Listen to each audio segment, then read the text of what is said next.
بمناسبة الولاء، انت في فترة بتيجي عليك بتغير على الشارع بتاعك وتدافع عنه وما تستحملش عليه مثلا حد يتكلم عليه.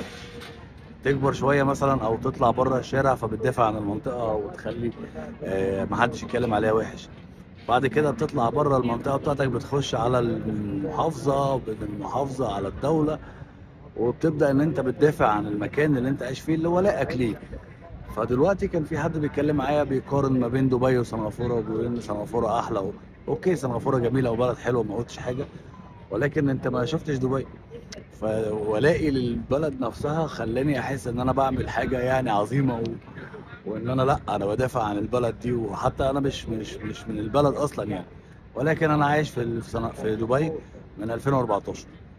فطبيعي ما استحملش حد يتكلم عليها باي حاجه.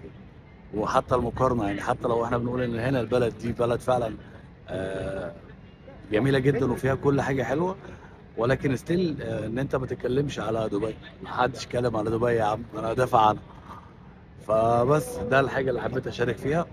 يعني انا بتكلم على ان انا كفادي يعني، ممكن في سني وانا شاب صغير كنت ما استحملش حد يتكلم حاجه وحشه على الشارع بتاعي. وفعلا لما كبرت مثلا انا من ميامي، فما حدش يتكلم على ميامي بطريقه وحشه وادافع عنه، هدافع عن ميامي نفسها. بعد كده عشان انا من اسكندريه فما احبش حد يتكلم كلمه وحشه على اسكندريه. طبعا اتغربت فبدات مصر، ما بقوش يتكلموا على الدولة، على المحافظه، بيتكلموا على الدوله. فنفس الموضوع.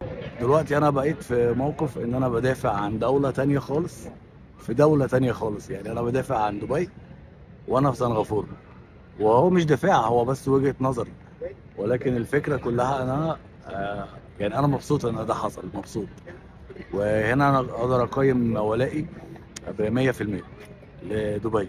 حتى لو انا في سنغافوره وسنغافوره دي احسن بلد في الدنيا، ستيل دبي ليها مكان كبير جوه قلبي. صباح الفل من سنغافوره.